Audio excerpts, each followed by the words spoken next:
Well, it's been quite the weekend for South Melbourne fans. And of course, on top of it all, our lads are through to the round of 32 after last night's very, very painful to watch, but nonetheless victorious result at Oakley.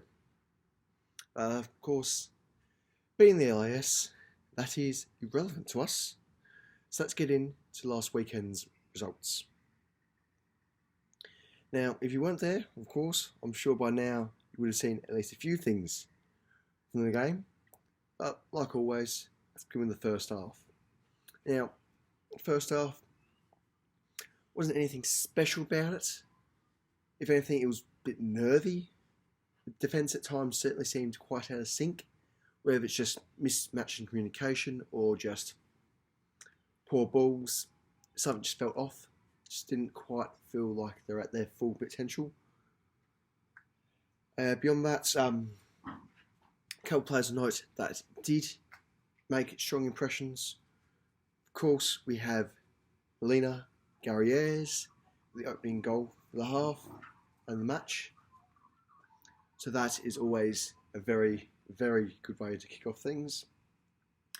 Amy Medwin, certainly another player that was highly impressive and was very consistent in her efforts throughout the first half in particular.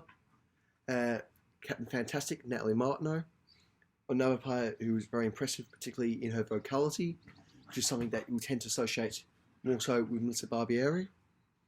But it's nice to see that there is someone out there in the midfield who was making equal vocal efforts, which is very much needed at times. And speaking of Barbieri, of course, we had that tremendous save, which surely should have dislocated a shoulder, but nonetheless apparently has not. So well done, Bubs, for this another fantastic save. Beyond that, not much more to say about the first half. It was quite arsey at times, but it's football. You can never be too sure what's going to happen at the end of the day. Coming to the second half, bit of a slow start. Felt like it was going to be more of the first, as we saw in the first half, but not to last. That impression. Of course, first of all, things to note, we had an early substitution. Mr. Carlos for Goth. Again, Medwin continued to impress in the midfield. But beyond that, it started to become all about goals. The second coming from Gazza again. Number 3, we had from Johnson. Number 4, going to Medwin, who, as we said, was impressing the entire first half. Very, very strong performance from Amy. We had a couple of substitutions in between just to break things up. Now on for Pickett. Bubs off Crocker. Not too often we see a keeper substitution. And I do believe the last time we saw that during a league match was, funnily enough, against Burgers. Perhaps there's a little bit of luck in that. Beyond that, we also had McCormick being subbed for Haraxis. Afterwards, we saw Gaza nailing her hat-trick, a third for the season. So a hat-trick of hat-tricks, you could say. Shame they're not quite in a row, but oh well. She's scoring, that's the main thing. For our 6th goal of the game, headed from Goth. And at the end of the day, we had a solid strike from Acacia Sandu. All up, a rather surprising second half, it's fair to say, considering the vibe and flow of the first. Those who impressed in the first certainly continued to impress in the second, particularly Medwin. Of course, also had Gaza with her consistencies up front. Certainly fantastic to see just the assets she is. And we're very fortunate to have someone like Melina who is able to consistently perform up front. Of course, it's always a team effort. And she couldn't do it without the team. So yeah, certainly something's going very well in the midfield and up front, along the wings, defence. Maybe just looking a little bit shaky because that's when we go, ooh, shite. We're going to go behind here or whatever. Nonetheless, a very, very solid match come the end of it all. Of course, if you haven't worked it out, we ended up winning 7-0 against the ever hated Heidelberg. And if you haven't quite figured out our pattern, well, our UCA for the week went to old Gaza, her third for the season.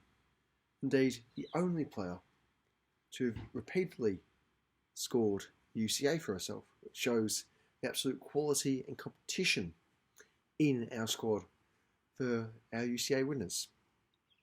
And of course, it's not all about us, even though it should be. That's not. So let's have a quick look around the grounds.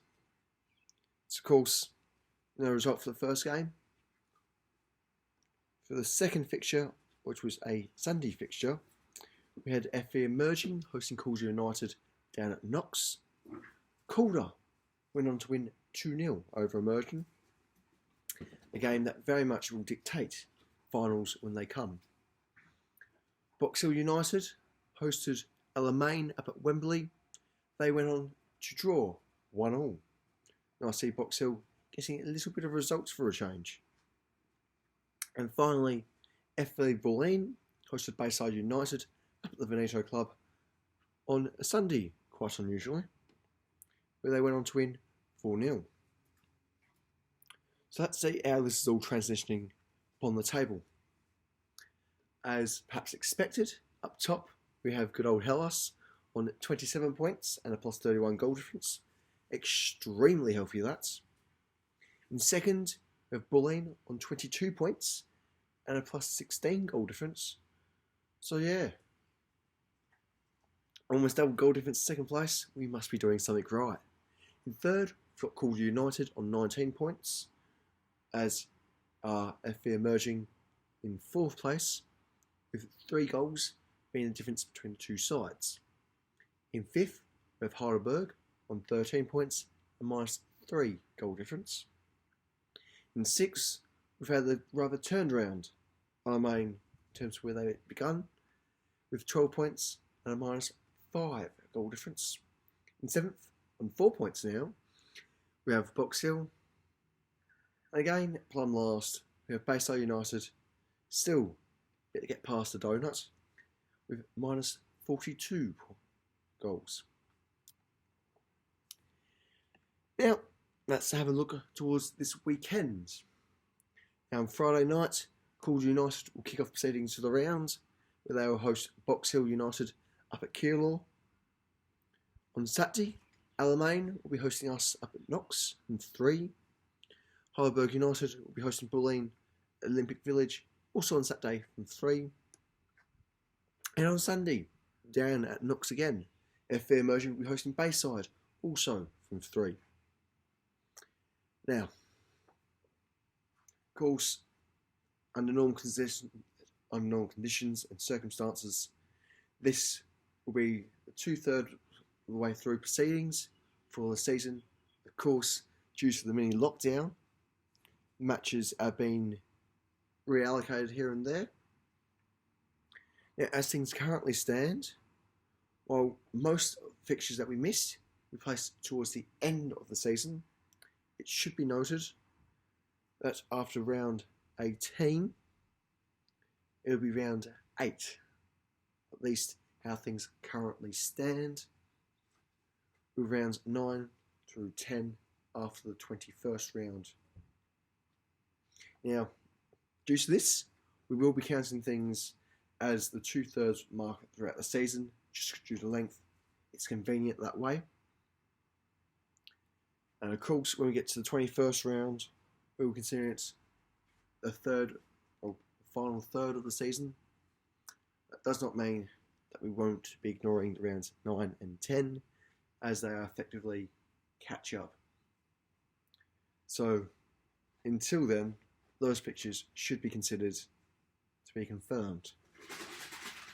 Anyway, that should be all from us at LAS Fan TV.